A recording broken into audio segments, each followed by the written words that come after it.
Sí, buenas tardes.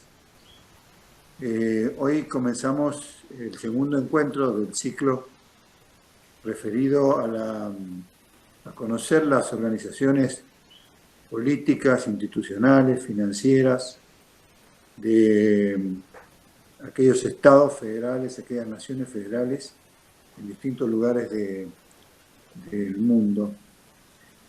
Esto lo hacemos con el objetivo de justamente conocer otras experiencias, conocer instituciones que nos puedan ser útiles para analizar y comparar, aunque obviamente cada país tiene su historia, su cultura, sus tradiciones, pero para ir viendo, ¿no es cierto?, desde el punto de vista institucional, estas iniciativas que tienen que ver, ¿no es cierto?, con una mayor autarquía y autonomía de regiones. Como ustedes saben, el Foro Diplomático en Mendoza tiene dos objetivos fundamentales. Por un lado, traer los debates internacionales a Mendoza y por otro, proyectar a Mendoza hacia el exterior. Así que en este caso estamos cumpliendo este primer objetivo de traer aquellos debates que nos interesan.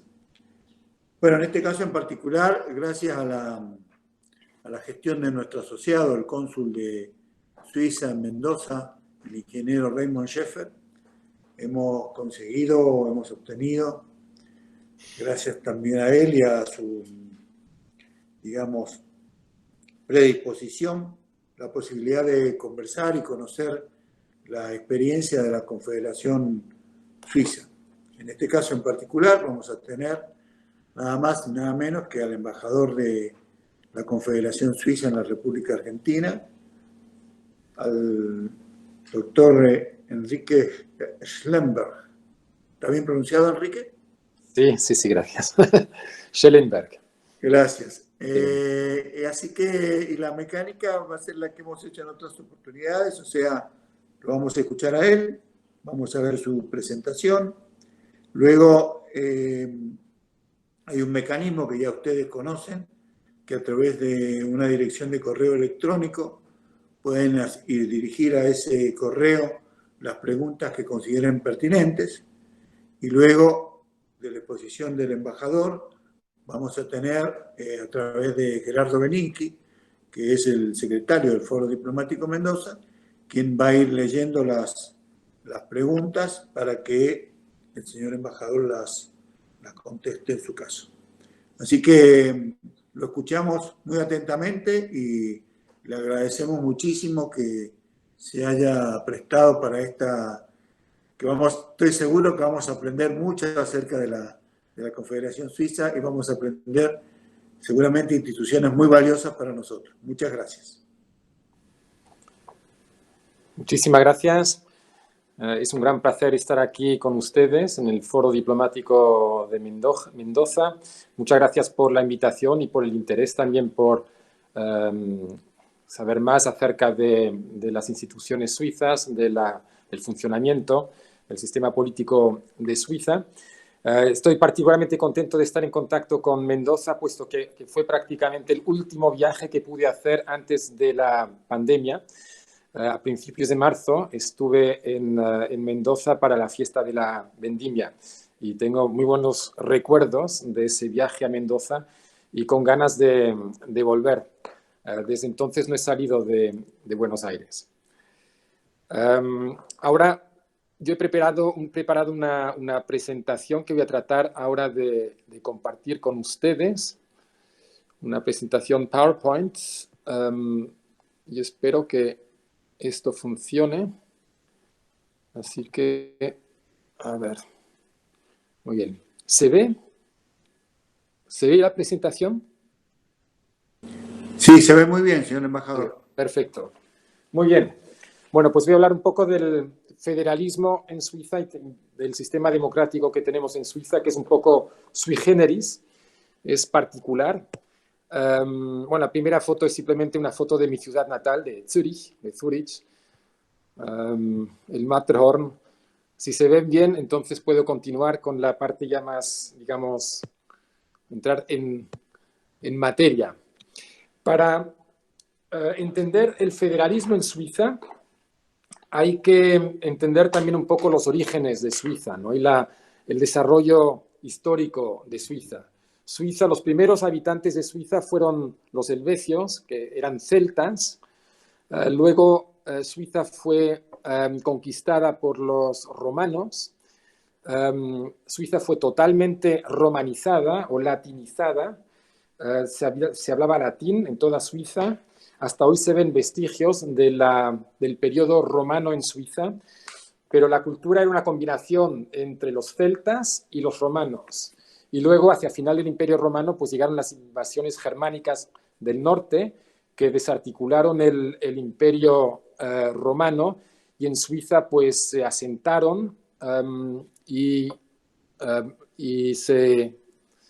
fueron diferentes tribus germánicas las que se asentaron en Suiza.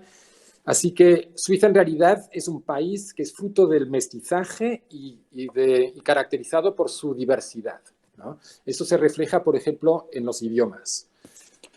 Hay una parte de habla alemana, una francesa, una parte de habla italiana y luego la parte romanche. Y en realidad todas las regiones tienen un poco esa combinación entre celtas, romanos y germanos, pero en algunos lados la influencia germana fue más fuerte, en otros lados pues se mantuvo, digamos, el carácter más latino, más romano, ¿no? En la parte francesa, pues la tribu germana que llegó fueron los burgundios, que se mezclaron con los romanos y con la cultura celto-romana que existía, pero se mantuvo el idioma francés. En la parte alemana pues se impuso el alemán. En la parte italiana fueron los lombardos, pero ahí también se mantuvo el italiano, es decir, el latín, que después se convirtió en el italiano. Pero la mezcla es un poco similar, pero con diferencias regionales bastante considerables. Y no solamente entre las regiones lingüísticas, sino también dentro de cada región lingüística hay diferencias bastante importantes entre las partes más llanas de Suiza, las partes más montañosas, etc. La gestación de la Confederación Suiza, tal como la conocemos hoy en día, pues tomó siglos. En realidad, Suiza es un país unitario desde 1848 solamente. Hasta entonces, hasta hace 170 años, Suiza era un conglomerado de estados independientes, cantones, hoy en día son los cantones, que formaban una alianza, ¿no? Esa alianza empezó en el 1291 con el juramento del Rütli, que eran 3 cantones, los cantones que dan origen a lo que es Suiza, cantones que en realidad, como el resto de la Confederación también, se encontraban dentro del Sacro Imperio Romano Germano, es decir, dentro del Imperio Alemán, pero que se organizaron para... Ahora sí. ¿Continúo? Sí, por favor. Mejor dicho, regreso a donde me había quedado. Bueno, pues como iba explicando, en el 1848 se fundó la Confederación Suiza en su forma actual, con 3 niveles de gobierno. El nivel federal, la Confederación Suiza, luego el cantonal, 26 cantones, que en realidad son 23 cantones, pero 3 se dividieron, de forma que son semicantones el día de hoy. Y luego los municipios, más de 2.200 municipios. El número de municipios está disminuyendo, puesto que se están dando cada vez más fusiones entre municipios. Pues hoy en día hay muchos que han quedado muy pequeños y no son viables o no son viables, de forma que se están fusionando. ¿Cuáles son las características del federalismo suizo? La Constitución suiza atribuye las competencias a la Confederación y a los cantones. El principio que rige esta distribución de competencias es el de subsidiariedad. Es decir, que se trata de atribuir las competencias al nivel de gobierno más bajo posible. En principio son los cantones o los municipios que se encargan o que son competentes de los diferentes asuntos, y cuando no pueden ellos, entonces se eleva al nivel de la Confederación. Cuando la Constitución no define si una competencia es cantonal o federal, automáticamente se supone que es cantonal. Un principio importante es la igualdad entre los cantones, que se ve reflejada, por ejemplo, en el Senado. Cada cantón, independientemente del número de habitantes que tenga, tiene 2 representantes en el Senado, o en el Consejo de Estados, como lo llamamos nosotros, excepto los semicantones, que tienen cada uno un representante. Luego, por ejemplo, para la aprobación de una revisión constitucional, se requiere también una aprobación por la mayoría de los cantones. Ahí, pues, un cantón pequeño como Glarus, con sus 30.000 habitantes, tiene el mismo peso que un cantón grande como Zúrich, con 1.3 millones de habitantes. Una característica importante del sistema suizo es la cooperación muy estrecha que existe entre los cantones y que depende de los cantones únicamente en las áreas de su competencia. Es decir, un tema, por ejemplo, como la salud, que es un tema clásico de competencia cantonal, los ministros cantonales de salud se coordinan en el marco de lo que llaman la Conferencia de los Ministros Cantonales de Salud. Eso sin intervención de la Confederación Suiza. Ahí los cantones manejan los temas de salud a través de esa conferencia, ¿no? También, por ejemplo, cuestiones de educación. La educación también es una competencia cantonal, mayormente, ¿no? Y ahí, pues, los ministros de educación de los cantones se coordinan en el marco de la Conferencia de los Ministros Cantonales de Educación. Al mismo tiempo, bueno, hay una cooperación muy estrecha entre los cantones para coordinarse y para que haya cierta coherencia dentro de Suiza, pero también hay mucha competencia entre los cantones, sobre todo a nivel económico, para atraer inversión, para atraer habitantes, etcétera, etcétera. Y esa competencia nosotros consideramos que es muy saludable porque obliga a los cantones a ponerse las pilas, a ponerse al día, a ofrecer condiciones atractivas. Otra característica importante del federalismo suizo son las transferencias financieras para que haya cierta redistribución de la riqueza en el país. Hay cantones muy ricos como Zúrich, Ginebra, Basilea, que contribuyen más a la confederación de lo que reciben de la confederación. Y cantones, pues más bien rurales, sobre todo, menos desarrollados, que reciben apoyo financiero gracias a esta redistribución. La estructura... He perdido la página. La estructura política de cada cantón es definida en la constitución de cada cantón. Cada cantón tiene su propia constitución, en la cual se definen los órganos del cantón. Ahora, la mayor parte de los cantones pues replican más o menos lo que tenemos a nivel de la Confederación.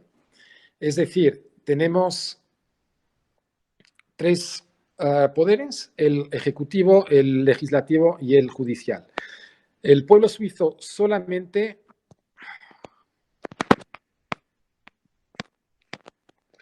elige al Parlamento. El Parlamento se compone de 2 cámaras, la Cámara de Diputados y el Senado. Ambos son elegidos por el pueblo suizo. El pueblo suizo no elige el poder ejecutivo. El gobierno suizo es elegido por el Parlamento Federal. Se juntan la Cámara de Diputados y el Senado para elegir al gobierno. El gobierno tiene 7 integrantes. Está definido por la Constitución. El gabinete no se puede ampliar o reducir. Hay siete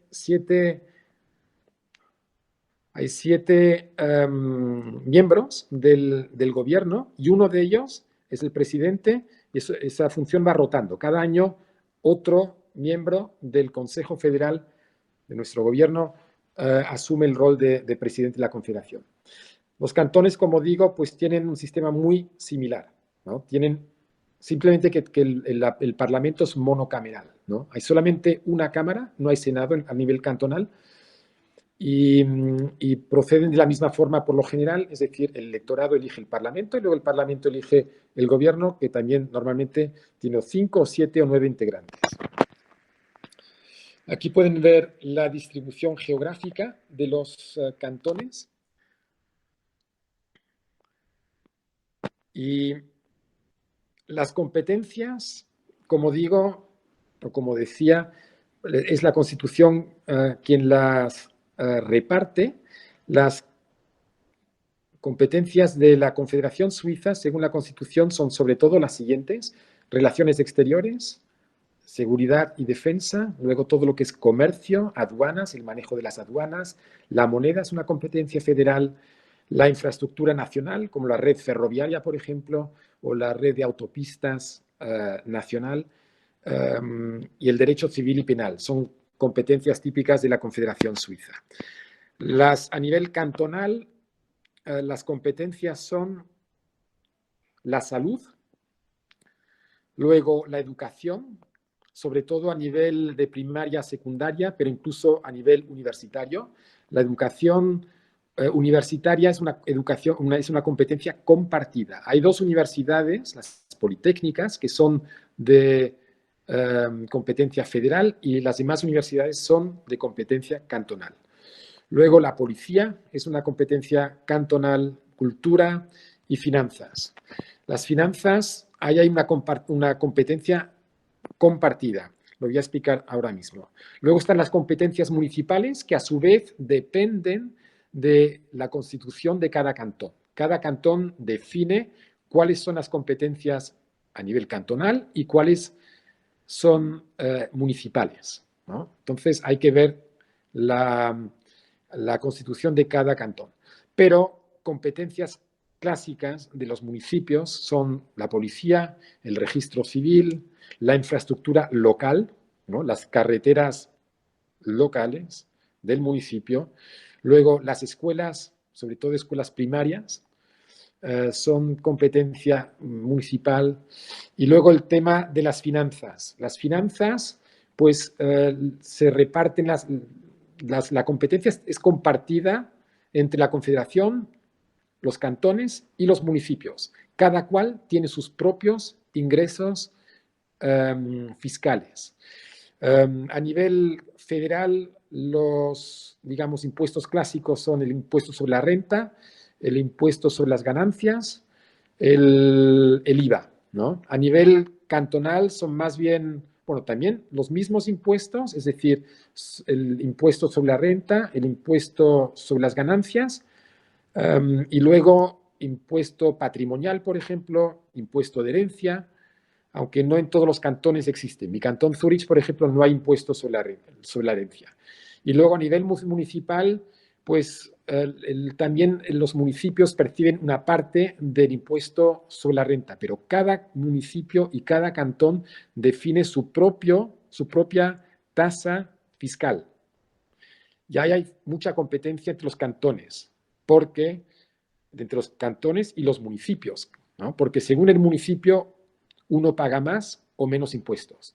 Y los municipios y los cantones saben que teniendo impuestos bajos, tasas de impuestos bajas, atraen más inversión, etc.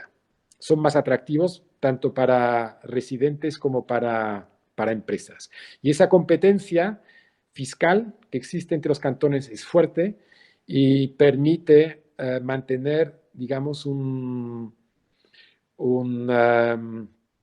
tener una gestión fiscal bastante competitiva y bastante sana. Un 20% de los municipios tienen un parlamento, sobre todo las ciudades. La ciudad de Zurich, por ejemplo, que es un municipio, pues tiene su propio parlamento, la ciudad de Ginebra, pero hay un 80% de los municipios que no tienen tal parlamento. Mejor dicho, el parlamento es la reunión, es la junta de los ciudadanos y de las ciudadanas. Es decir, el pueblo se reúne periódicamente, normalmente una vez por año, para decidir los asuntos municipales y para elegir al gobierno municipal. Hay incluso 2 cantones, el Appenzell-Roda Interior y Glarus, que tienen este tipo de reunión a nivel cantonal, ¿no? Donde los habitantes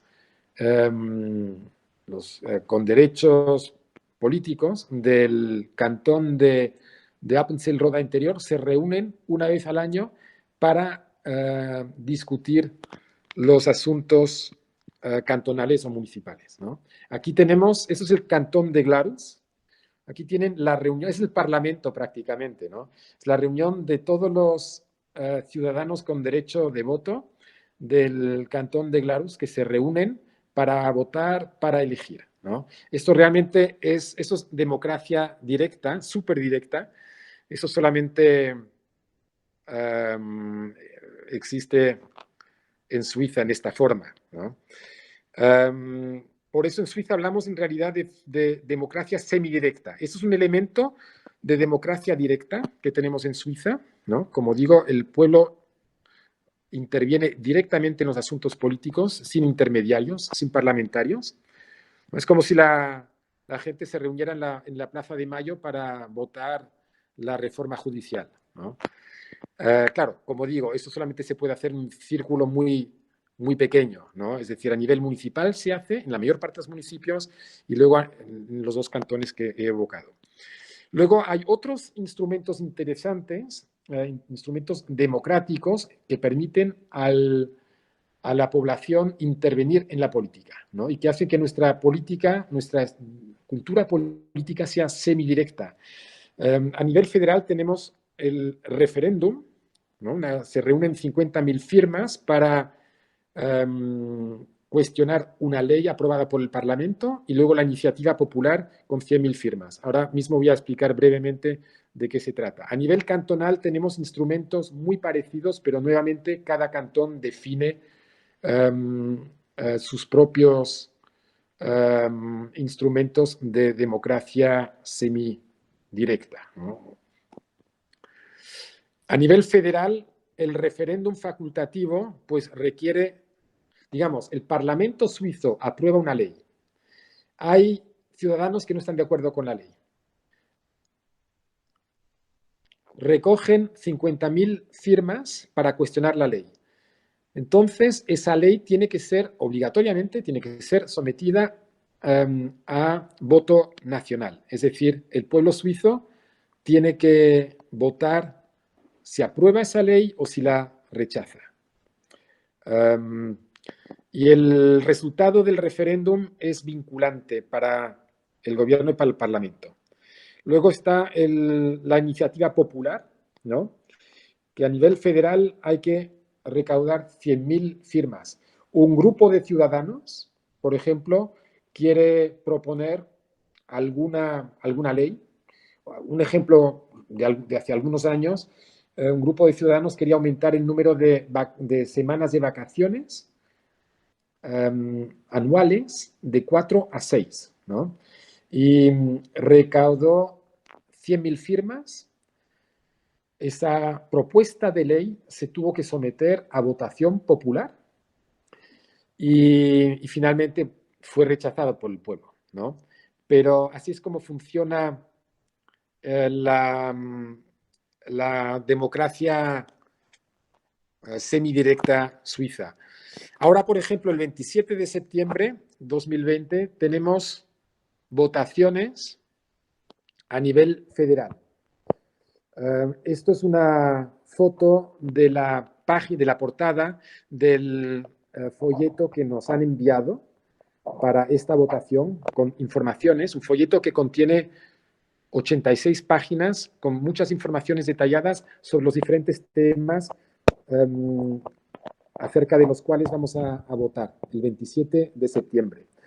El primer tema es la iniciativa popular para una inmigración moderada, ¿no? En realidad se trata de limitar la inmigración que actualmente se basa mucho en el acuerdo de libre circulación de personas que tenemos con la Unión Europea. Y este grupo de ciudadanos estima que están llegando demasiados ciudadanos europeos o extranjeros a Suiza. Entonces quieren que se limite, ¿no? que se derogue el tratado mencionado para así limitar la inmigración. Seguramente, bueno, es una iniciativa popular rechazada por el Parlamento, rechazada por el gobierno, que haría mucho daño a Suiza y a la economía suiza. Y bueno, pues veremos el resultado el 27 de septiembre, pero yo pienso de momento, según las encuestas, va a ser rechazada esta iniciativa popular. Luego hay 4 leyes, no voy a entrar en detalles, ¿no? Pero hay 4 leyes propuestas o aprobadas por el Parlamento que han sido cuestionadas y que también tendremos que votar. La primera, solamente un pequeño ejemplo, es la ley sobre la caza, que apunta a la gestión del gran incremento que tenemos en Suiza en este momento de lobos. Los lobos están aumentando, hay cada vez más lobos y esta ley, pues, en realidad lo que quiere es modificar la gestión o el manejo actual de este tema para permitir, digamos, contener un poco este crecimiento muy rápido de la población de lobos, ¿no? Ya hay un grupo de ciudadanos que está en contra y que por eso ha lanzado el referéndum, etcétera. No voy a entrar en más detalles. En este folleto hay hasta gráficos con la evolución de la población de lobos en Suiza, con la repartición geográfica, etcétera, etcétera. Y con las recomendaciones del gobierno. Como pueden ver, las iniciativas populares han aumentado mucho en Suiza en los últimos años. Es un instrumento muy popular y hay cada vez más iniciativas populares. También tiene que ver con el crecimiento de la población. En realidad, el número de 100.000 firmas necesarias para poder lanzar una iniciativa popular, ese número fue fijado hace más de 100 años. Y claro, desde entonces la población ha subido de forma considerable y con los medios técnicos que existen hoy en día, pues es mucho más fácil recoger esas 100.000 firmas. Pues para terminar esta parte, el tema de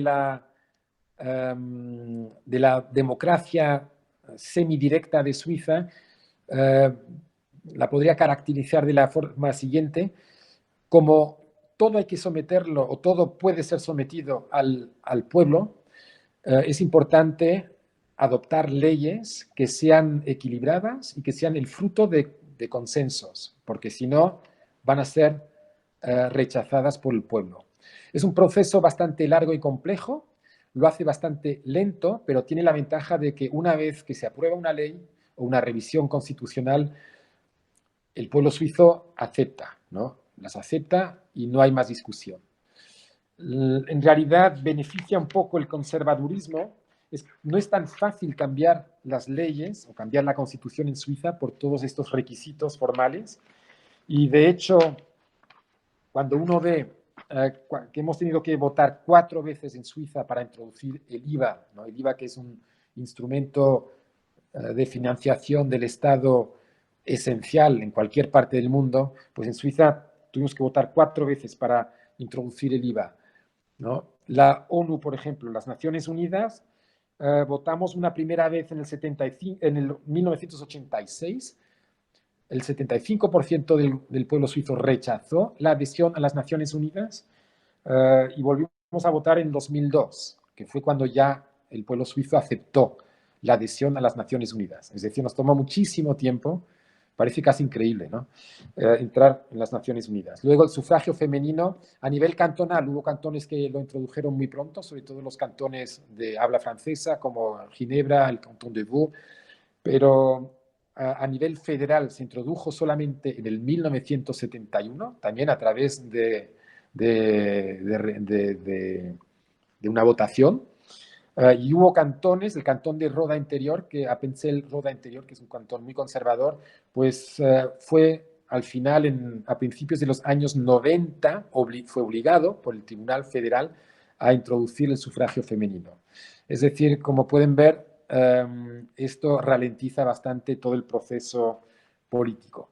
El tema de las 6 semanas de vacaciones, que fue rechazado por un 66% del pueblo suizo. Esto le da, esta forma de proceder pues le da mucha legitimidad a las decisiones y mucha aceptación a las decisiones políticas. Así que para concluir, el sistema político suizo es un sistema sui generis, muy particular, muy descentralizado, ¿no? Tenemos una fuerte descentralización del poder y una participación muy activa de los ciudadanos. Y es una política que está muy centrada en consensos, porque sin consensos no se puede avanzar con ese sistema, porque si no todos nos bloquearíamos unos a otros. Muy bien, pues les agradezco mucho su atención y bueno, voy a tratar de salir ahora de aquí y de volver al...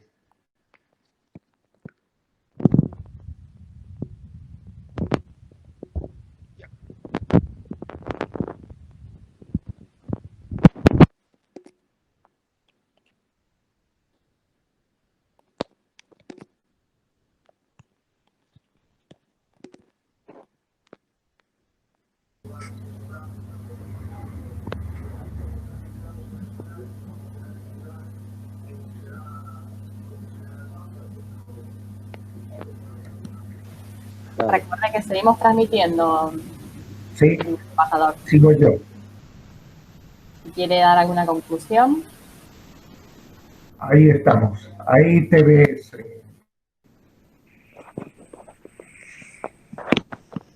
Ya.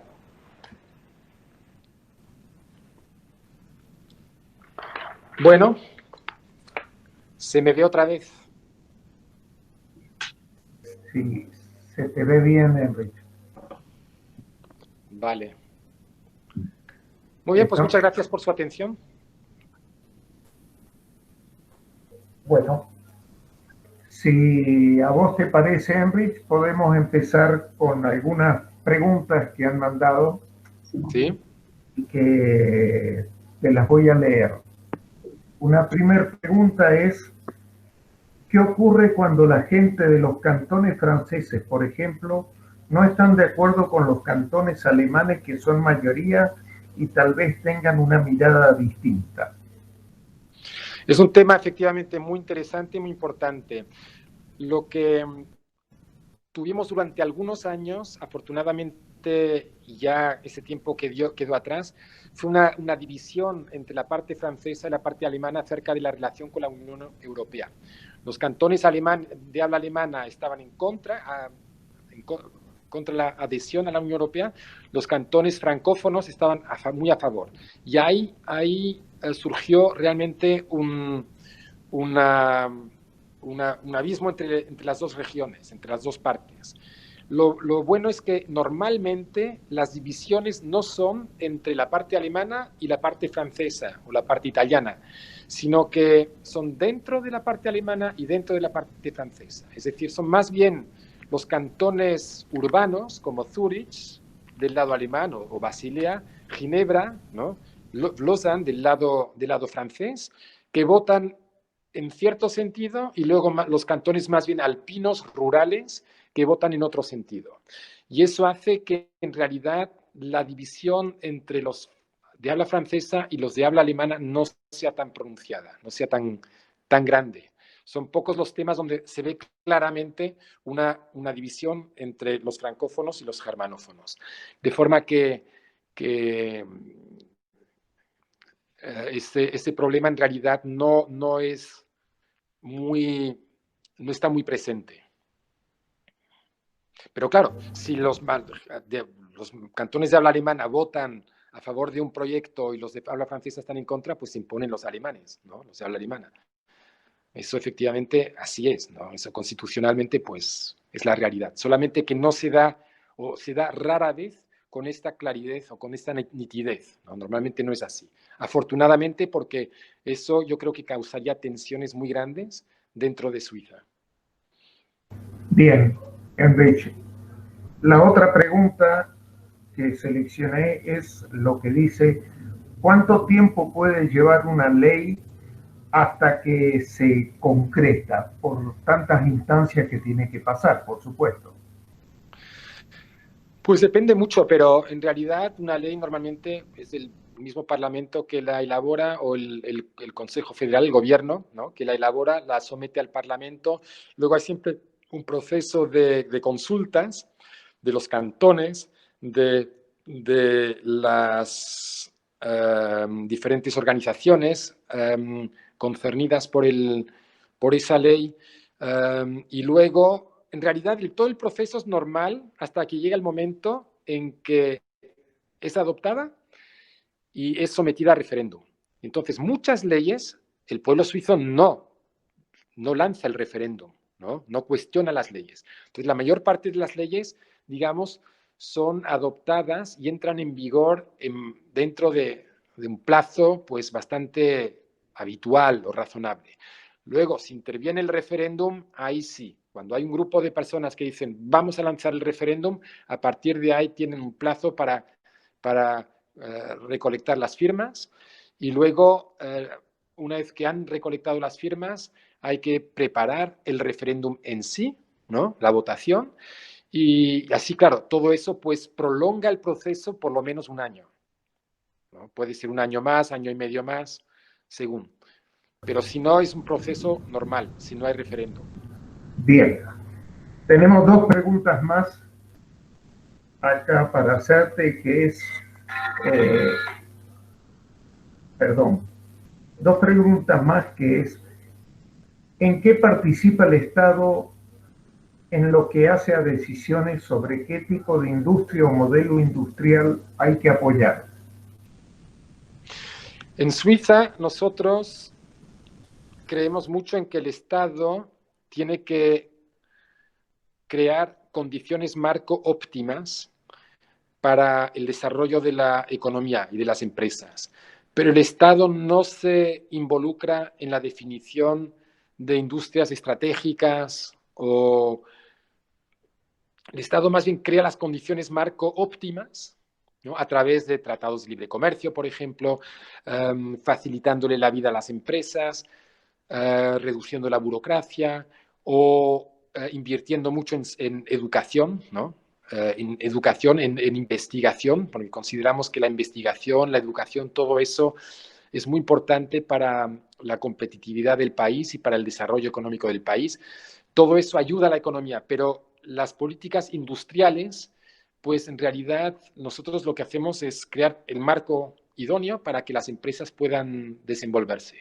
Luego podemos tal vez límites ecológicos o ese tipo de marco, ¿no? que es importante para que las actividades industriales se desarrollen en cierto marco, ¿no? Pero si no, el Estado no dice, bueno, ahora vamos a enfocarnos en la industria química, ¿no? Vamos a promocionar la industria química. No, sino que más bien creamos las condiciones marco para que se pueda desarrollar. Y luego las empresas deciden qué es lo que hacen. Bien, muchas gracias. La otra pregunta que creo que es importante es, ¿cuál es la clave para el entendimiento multicultural? Yo creo que es el respeto mutuo, el hecho de que el poder está muy descentralizado y de que todos son partícipes de alguna forma, ¿no? Por ejemplo, el gobierno suizo, como decía, tiene 7 integrantes, ¿no? Los 7 consejeros federales. En este momento, de los 7, 4 son de habla alemana, 2 son de habla francesa y 1 es de habla italiana, ¿no? Y dentro del gobierno, pues los 3 idiomas son oficiales, el alemán, el francés y el italiano. Cada cual habla su idioma y tiene el derecho de expresarse en su idioma. Las leyes federales son traducidas a los 3 idiomas. Es decir, yo creo que el hecho también de que los cantones sean competentes para muchos asuntos hace que los cantones no sienten que Berna los está dirigiendo, sino que ellos realmente se pueden manejar ellos mismos, se pueden autogobernar en gran medida. Y yo creo que eso y el respeto hacia el idioma de cada cual, hacia sus particularidades, yo creo que eso es fundamental para que funcione este tipo de país, que no es un Estado-nación, ¿no? Porque no compartimos un idioma, no, la cultura pues es muy diversa. Entonces lo que nos cohesiona es el hecho de que nos respetamos mutuamente y de que cada cual pues tiene su parcela de poder. Bien, muchas gracias. La última pregunta. ¿Cómo está el Tratado de Libre Comercio con Argentina? ¿En qué beneficia a cada país? Bueno, el Tratado de Libre Comercio con Argentina, pues con Mercosur y por nuestro lado la EFTA, todavía no ha sido firmado. Es decir, se cerraron las negociaciones el año pasado, en agosto del año pasado. Desde entonces se está haciendo la revisión legal, se están escribiendo los textos. No se ha terminado con ese trabajo, así que todavía los textos todavía no los tenemos, ¿no? Y lo de la pandemia pues ha complicado un poco el avance, ¿no?, hacia la firma de este Tratado de Libre Comercio. En realidad es un tratado bastante amplio que cubre muchos aspectos, pero el corazón del tratado, digamos, es sobre todo la reducción de barreras arancelarias, ¿no?, al comercio. Y muchos, digamos, la oferta de exportación argentina hacia Europa, hacia la EFTA, o de la EFTA hacia el Mercosur y hacia Argentina, pues en gran medida quedaría destrabada, es decir, quedaría con el tiempo libre de aranceles, ¿no? Pero también el Tratado de Libre Comercio también cubre aspectos como reglas sanitarias o fitosanitarias, como comercio de servicios, cuestiones de propiedad intelectual, competencia,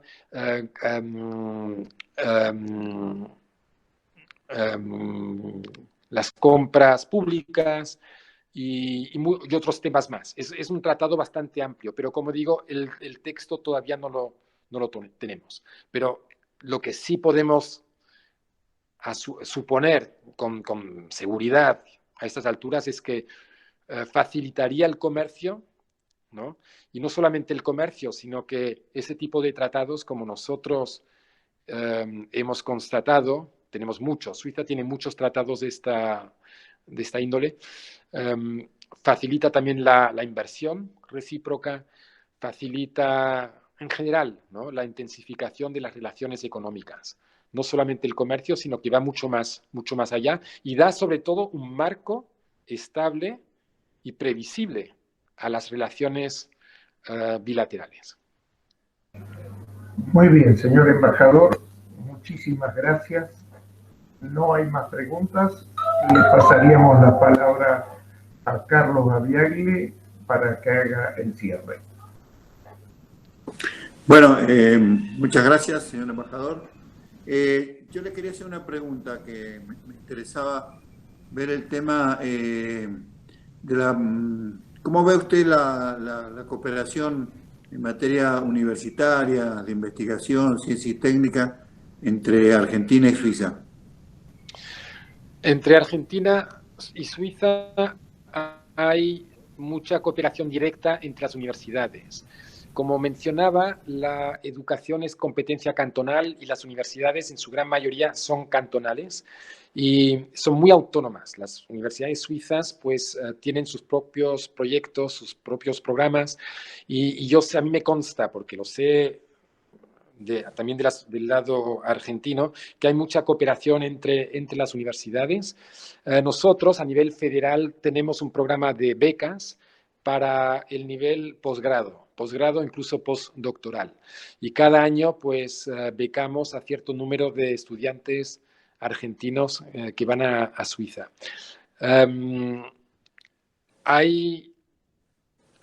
Sí, básicamente lo más importante, digamos, es eso, lo que se hace a nivel de cooperación entre universidades y a nivel universitario. Bueno, muchas gracias, señor embajador. Creo que hemos aprendido bastante. Seguramente, a lo mejor por ahí, algunos de los participantes todavía les queda a lo mejor alguna inquietud, o cuando nosotros esta conferencia suya la vamos a tener en YouTube, en nuestra plataforma, al igual que la presentación en PowerPoint. Después seguramente podrán surgir a lo mejor algunas otras preguntas y en ese caso se las haremos llegar y oportunamente se las contestaremos a nuestros participantes. Creo que ha sido una tarde muy importante, más allá de algunos problemitas técnicos propios de esta situación, y seguramente lo esperaremos nuevamente por Mendoza para que nos tomemos un Malbec juntos cuando usted quiera, con mucho gusto. Con muchísimo gusto. Yo espero poder volver al menos, bueno, más tardar para la próxima fiesta de la vendimia. Muy bien, lo esperamos con mucho gusto. Muchas gracias. Gracias a ustedes y gracias por su atención. Muchas gracias a todos y volveremos a encontrarnos en otro momento. Buenas tardes.